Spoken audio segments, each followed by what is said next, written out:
Hello there, this is David from David Books and Comics, and today I want to just talk about the Destroyer. This is from Marvel Comics. This character was created from Pinnacle Books uh, back in 1971 by two writers, Richard Sapir and Warren Murphy. Now, Richard Sapir, he was born back in 1936 and he died in 1987. And Warren Murphy was born in 1933 and died in 2015. Anyway, so this is the magazine, and it's a black and white magazine. It's an adult magazine, obviously. And the writer for this is Warren Murphy. And I believe there were I don't know if it was 6 or 8 issues of this, but I have the first three, so we can look through that. And then I'll show you the paperbacks. I'll show you the first 25 paperbacks, which were the best, I think, or among the best, written by the creators, Warren Murphy and Richard Sapir. So what this is actually a retelling of Remo Williams' origin.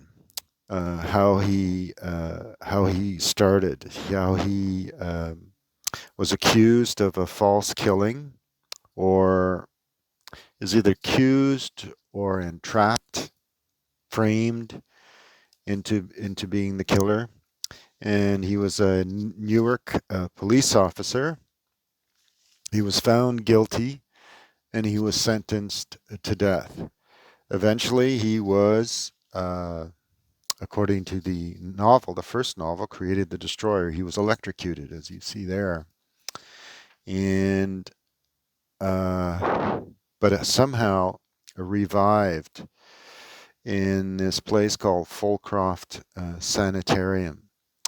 And during that revision, this strange little Oriental North Korean man came. His name was Chun, and he decided and somehow uh, helped Remo train and began to train him to be a martial artist in a particular martial art of Sinanju. Now you see here in this image, you see John F. Kennedy, and according to the novels, this secretive organization CURE, whose acronym is never really given in any of the novels, is created by the American government, especially John F. Kennedy, to kind of, what's the word, supersede the Constitution of the United States, which I think is kind of hard to do. But anyways, so there is that, and that's when Remo is. Oh, I forgot to mention. He's given a new face, as you see in this. He's given a new look. His face is actually changed. Anyway, Remo is trained by Chun, and eventually, but never ever is able to defeat his master. In all of the novels, Chun is far superior to Remo. Anyway, we'll just flip through the first one so you get a sense of what the series is like. The first novel is actually quite good, but it's really kind of a copy of uh, Pinnacle paperback. One of the most famous Pinnacle paperback characters, the Executioner, created by a guy named Don Pendleton. And so there you go. So that's the first magazine issue of Remo. the Destroyer. All right. So that's that. There's number 2. And this one was also written by Murray, different artist. And this is number 3. And this one was written by Murray, and the artist is Lee Weeks. Lee Weeks did the artwork for number 1. There were also some regular comic book versions of this that came out. I forget how many issues there were. These are not all that hard to find. They're quite easy to find in most good back issue bins in comic shops. So this is the first novel in the series, which recounts the stories that are mentioned, the story that's mentioned in the first issue there that you saw. It's also a story that's been retold in this book. And this is The Day Remo Died.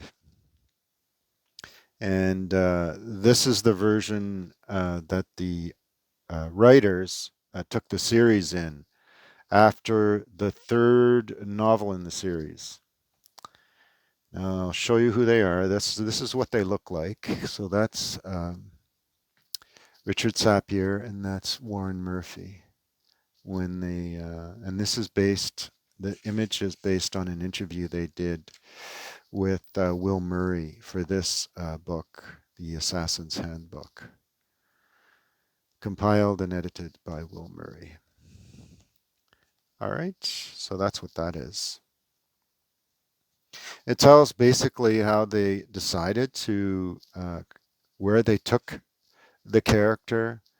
They mention Pinnacle Books was a question. Pinnacle Books spawned a whole action series concept, however, motivated largely by the successes of the Executioner and the Destroyer.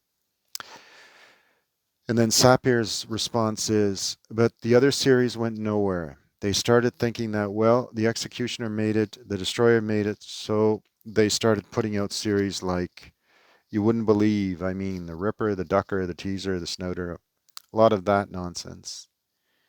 Each one, I don't want to say that.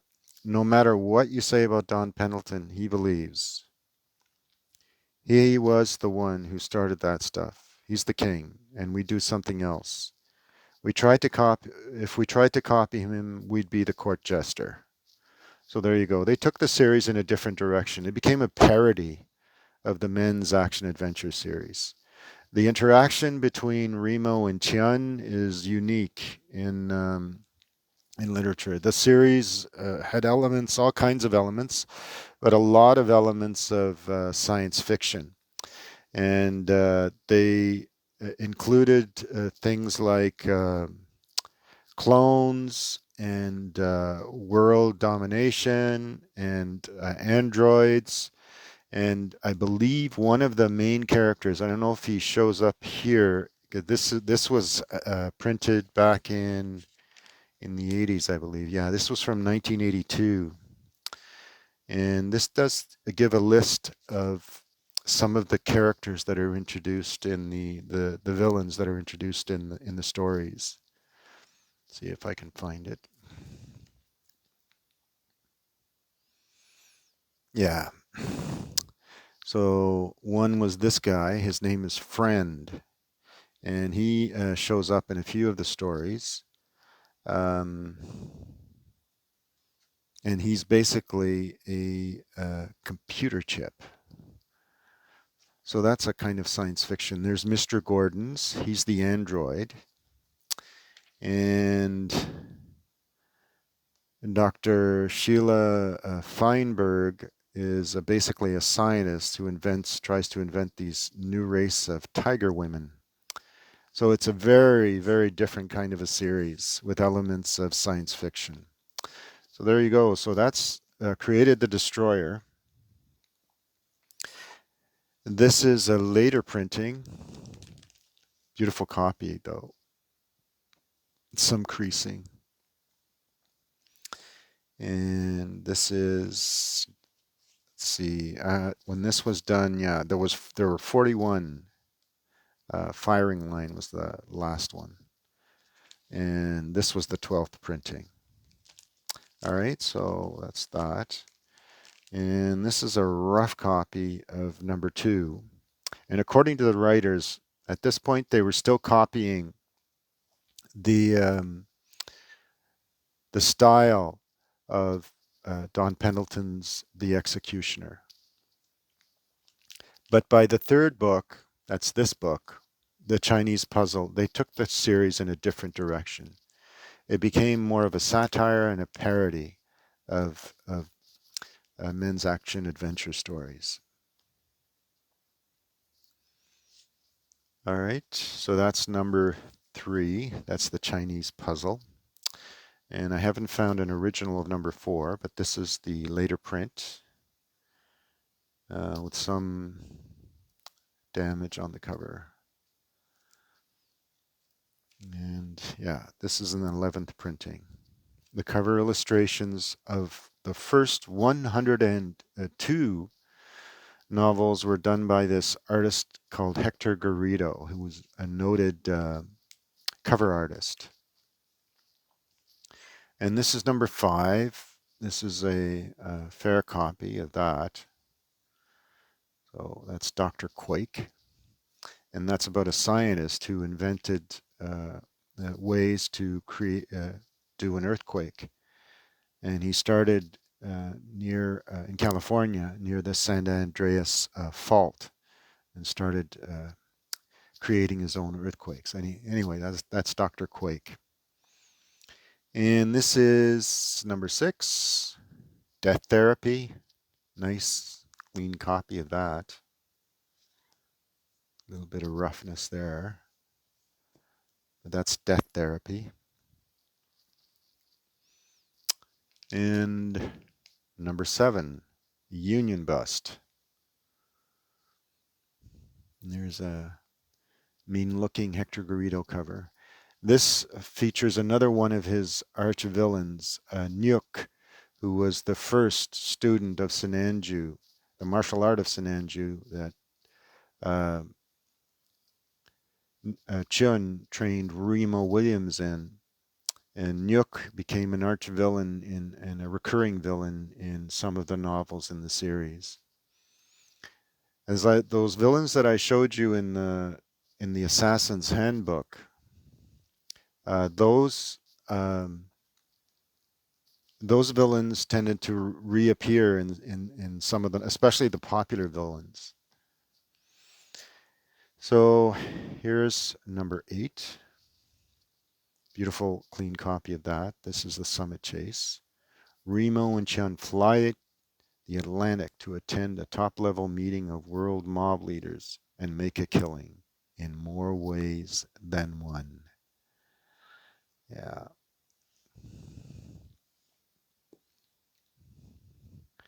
Yeah. This is where Remo and Chun face up to these mob leaders, all kinds of mob leaders. So that's a nice copy of that. That's number 8. This one has a mean spine roll. This is Murder's Shield. This is number 9. And this is basically when police officers try to take over all of the U.S. And that's when Cure, his name, the head of Cure, and he works out of a thing called Fulcroft Sanitarium. And all of the meetings between Remo Williams takes place in these very secretive kind of situations. But anyway, it takes place in Fulcroft Sanitarium. That's where the Dr. Smith works out of. So anyway, so he's the one that gets enacts the destroyer and gets him to act on behalf of Cure. He's the head of Cure. So that's number 9. This is number 10, Terror Squad, and this is like a Patty Hearst story where this young woman joins this terrorist group, and she becomes like a like a groupie for this terrorist group. So that's Terror Squad. This is Killer Cure, number 11. Hector Garrido cover. This is number 12, Slave Safari. Number 13, Acid Rock. And this story also features a reappearance of Nuke. All right, so that's that one. So we'll move that aside.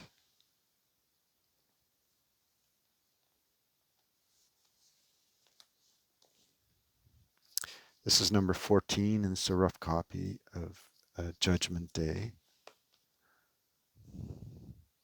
Remo Williams and the astonishing Chun must make a deadly decision while the life of Cure's director hangs in the balance. And this is where Cure's director is kidnapped from Falkirk prison, Mr. Smith. Or he's called Dr. Smith, I believe. So the director of Cure, that was one of the new director's first order to the destroyer and his mentor Chun. It was immediate trouble.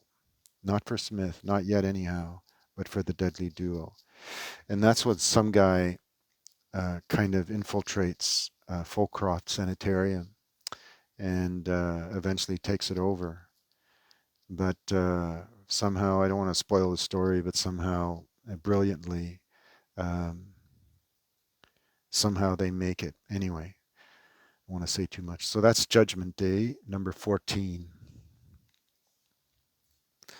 This is Murder Ward, number 15. Death Doctors. Yeah. Anyway, so that's number 15. This is number 16. This is Oil Slick. This takes place in Africa, I believe. Remo and Chun are more slippery and deadly than ever when they confound a Middle East power play. Yeah, but the setting for it takes place in Africa. Yeah, in a place called Lobinia. Okay, so that's that. That's Oil Slick.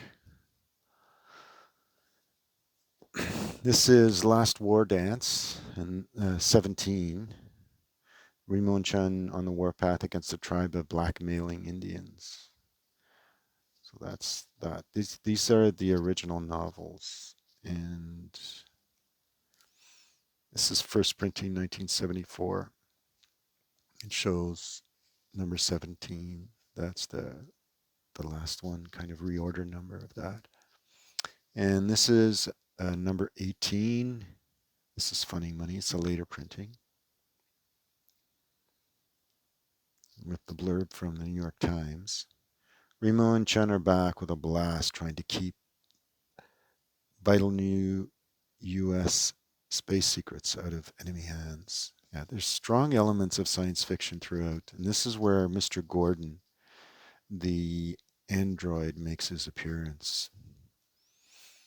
All right, very unique series, really, really different. So third printing, and they, as I said, they had to be different, as you saw in Sapir's words in the interview. This is number 18. This is a rough copy of that. This is Holy Terror.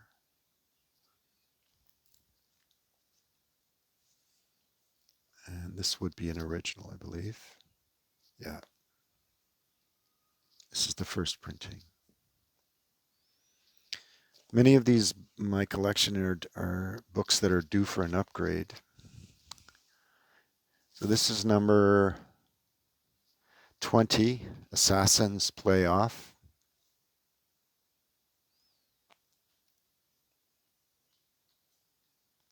Number 21, Deadly Seeds, Remo Williams and the incredible Korean Chun, North Korean actually, battle a diabolical industrialist who has devised a way to kill more people than any war has yet done. Yeah, so basically to override the Constitution, they have to the writers have to be creative and they have to delve into elements of extremism that verges on the science fiction basically. So this is Hunger Power, Deadly Seeds. This is number 22, Brain Drain. Remo and Chun go to Hollywood and teach a super killer that picking smart people's brains can be very dumb.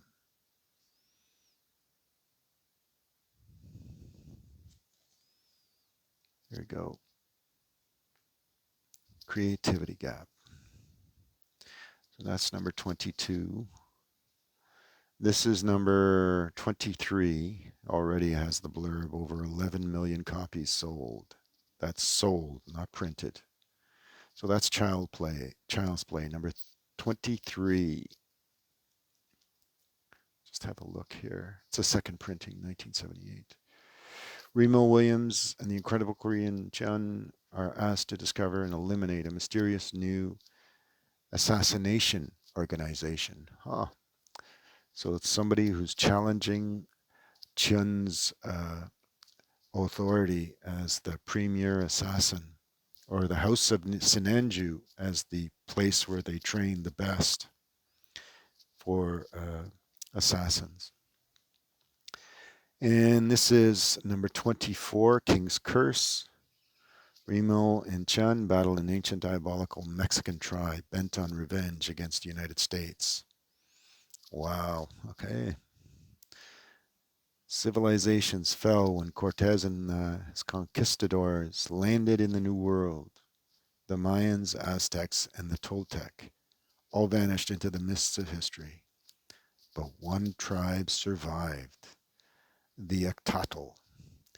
And what survived with them was their huge stone idol, Uktukt, the sacred rock that demanded blood as sacrifice. Oh my God. That's rough stuff. So that's King's Curse, number 24. And this is the last one I'm going to show for now. And if you want to see more, I have more. I have almost a complete run of the first 100. So this is number 25. This is Sweet Dreams. Remo and the Incredible Chun try to prevent the sale of the ultimate vice, a gadget that lets you watch your secret fantasies on television. Oh my God, okay. The eccentric professor invents the world's greatest entertainment device, a gadget that will let you watch your own most secret fantasies on your television set. In glorious full color with stereophonic sound, an optional extra. And he's battling the mafia here. So that's the Destroyer, number 25. And slight spine rolls. Till I find better copies. These are not as easy to find in stores anymore, in used bookstores. So cover illustration, Hector Garrido. So this is from first printing, October 1976. All right, so that's the look of the initial look of at the Destroyer, especially the first 25 books and the ones written by both Richard Sapir and Warren Murphy. And if you like it, remember, if you like this episode, just remember to give me that thumbs up, that like, and uh, thanks everyone for subscribing, and feel free to subscribe to see more content, more episodes like this. And I'll put a link to some of the other action adventure series that I've shown in the past, give you some idea of what is out there and what people don't always know about. All right, and feel free to comment. And thanks everyone for subscribing. All right, bye.